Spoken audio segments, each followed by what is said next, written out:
Hey everybody, welcome back to the channel. I just wanted to bring you a quick video today on PixInsight.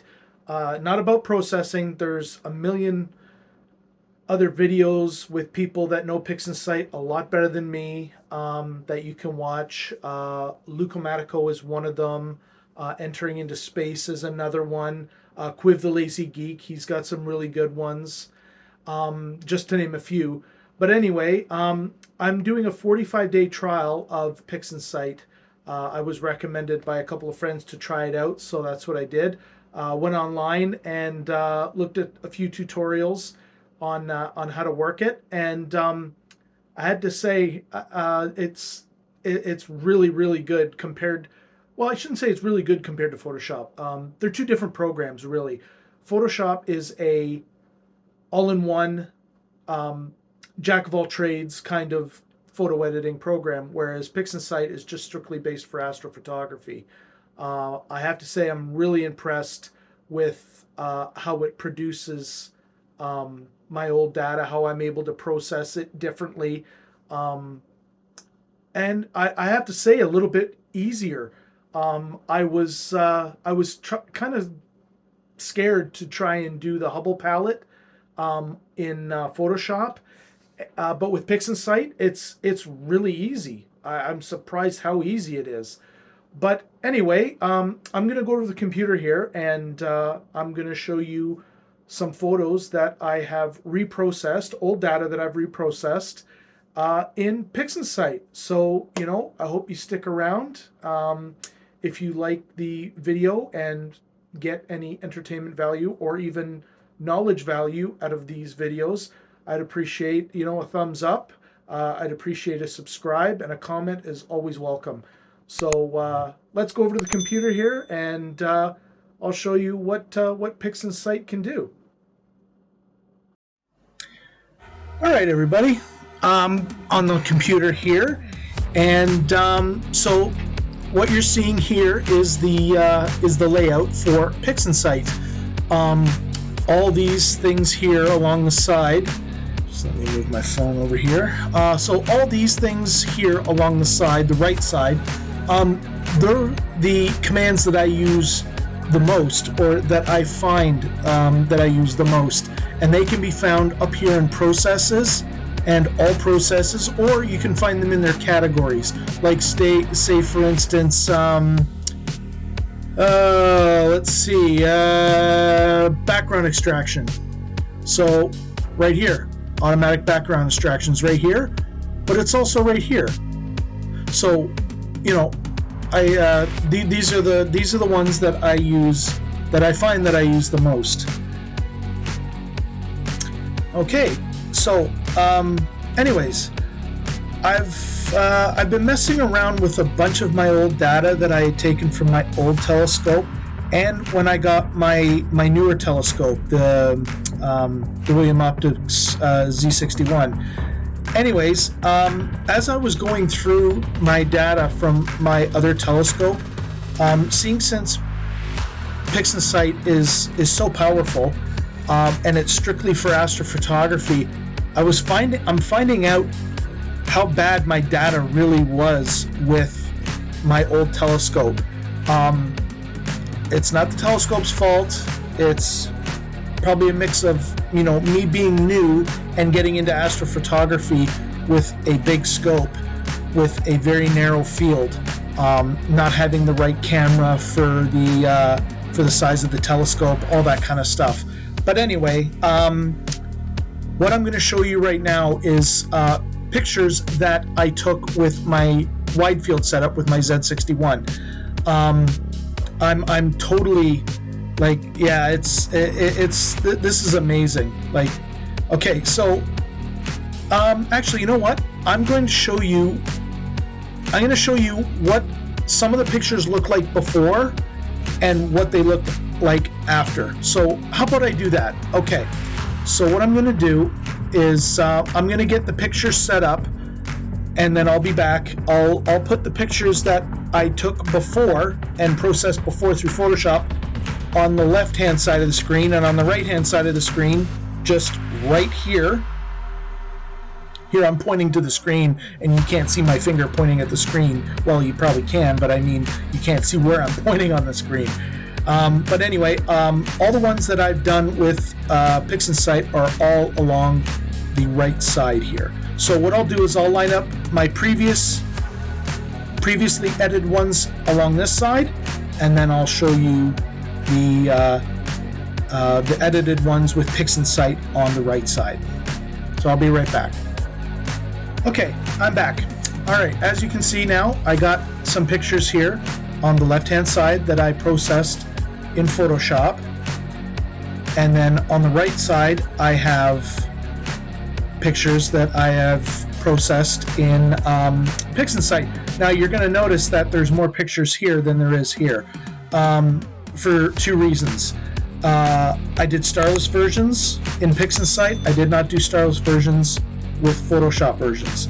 And this one here, California, the CaliPix, I somehow lost or didn't save my my processed image from Photoshop, so I redid it in PixInsight. And actually, this one is the first one that I messed around with in PixInsight. So you know what? I'm going to put this one up here. I'll do that first. Okay. So actually, you know what? No, I will do that one last. I will do that one last. Okay, so the first picture comparison I'm going to show you is the Cygnus Wall in the North American Nebula, NGC 7000, and that's in the constellation Cygnus. All right, so here's the Photoshop version. Okay, and at the time, believe you me, I was quite happy with that. You know, being able to get a nice wide shot of the Cygnus Wall, I was pretty happy with that. Now, here is the Cygnus Wall done in PixInsight. I'll try and size these up to the same. Let's see here. No, okay. Well, let me just size this up properly here a little bit. Okay. All right. So, sorry about that. Anyways, as you can tell, the one on the right here, the PixInsight one, is a different color than this one. Okay. This is called the Hubble palette. So basically, like the Cygnus region and all the North American Nebula is mostly hydrogen gas, or HA, and it's red. It's red. So what I was able to do in PixInsight was play with the color channels, extract each color channel, red, green, and blue, and mess around with them, reorganize them to get this kind of palette. To me, I think this is my best picture that I've been able to process. I can't remember how many hours of data this is, but yeah, I'm absolutely in love with this picture. This picture is amazing. I'm really proud of this picture. So I'll minimize this, and then I'll show you a starless version. So in the comments below, I would really appreciate it if you told me your favorite pictures, starless or non-starless, Photoshop or PixInsight. That would be great. I would love that. So yeah, here's the starless version of the Cygnus Wall. So that this one here is one of my favorites as well. I really enjoy the starless versions. I don't know how you feel about it. Okay, moving on. All right, got the Heart Nebula. Okay, this was done in Photoshop, and then this one was done in PixInsight. I'm just gonna move them around here so you can get a better look at them. This one on the right, the one that was done in PixInsight, I tried to accent the oxygen 3 by the blue. The data and I got this right when I first got my Z61.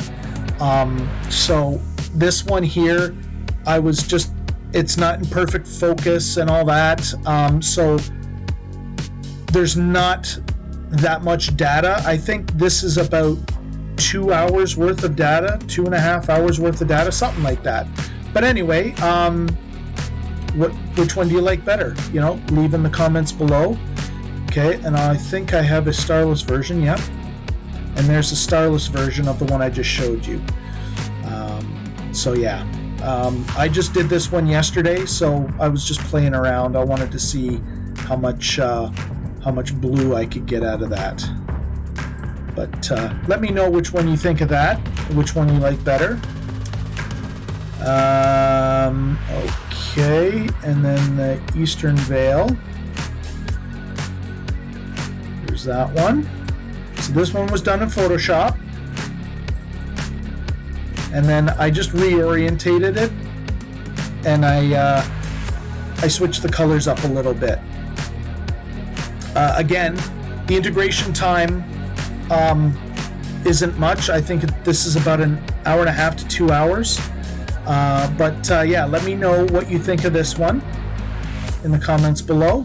I'm trying to make this video as quick as possible. I know everybody's time is precious. Okay, and then here's the Western. Do I have? Yeah, the Western Veil right there. Okay, so here's the one done in Photoshop, and here's the one done in PixInsight. I had the reason why there's so many stars is because I had trouble blending the stars back into the image. Originally, I wanted it to look like this. But there are other tools other than StarNet to bring when you separate the channels and you take the stars out of the image to process the nebulosity. I still have to learn that. Like I said, this is just a trial, and I just started using it not too long ago. So, but I tried to do the Hubble palette, and if you notice, I was able to bring out a lot more detail in Pickering's Triangle here and the Witch's Broom. Now the Witch's Broom here and Pickering's Triangle here in the Photoshop one. But yeah, let me know again. Let me know which one you like in the comment below. Okay, we'll just keep going here, and I'll show you the last one. This one is of the California Nebula. Again, I lost the one that I did in Photoshop. I don't know where it went. I must have erased it or something, maybe because I didn't like it or didn't come out good or whatever. But anyways, here's the one I did in PixInsight. Make this a bit bigger. Bit bigger. Nope. Okay. Oh, there we go. All right. So yeah, this was the first one that I worked on in PixInsight, and I'm quite happy with it. I'm very happy with it. I think the one in Photoshop, it didn't nearly have show enough detail and the clouds of gas coming off the side and all that. I would have liked to get a little bit better of a picture, a little bit better of a composition, but beggars can't be choosers. And actually, the California Nebula is going to be coming up soon. It's actually up. I think it's around 1 o'clock in my area. It comes up, so I may reshoot it. I may even do a mosaic because the California Nebula is a bit bigger than this. But anyway, I just wanted to give you this quick video and show you the difference between a Photoshop edited version of a picture and a PixInsight edited version of the picture. But anyways, I hope you found this video educational, and if you learned anything from it. I didn't really go over anything for you to learn anything, but if you like the video nonetheless, again, I would love a thumbs up and a subscribe, and please comment down below. It tells YouTube, that people like my videos and all that, and it really helps my channel out. Again, I want to thank all my subscribers. You guys have made this channel an absolute dream for me. I think I'm at almost 370 subscribers to date, and I'm flabbergasted with everybody's acceptance of my channel. So again, thank you for all my subscribers, thank you for all my viewers, and we'll catch you in the next video. Keep looking up and clear skies.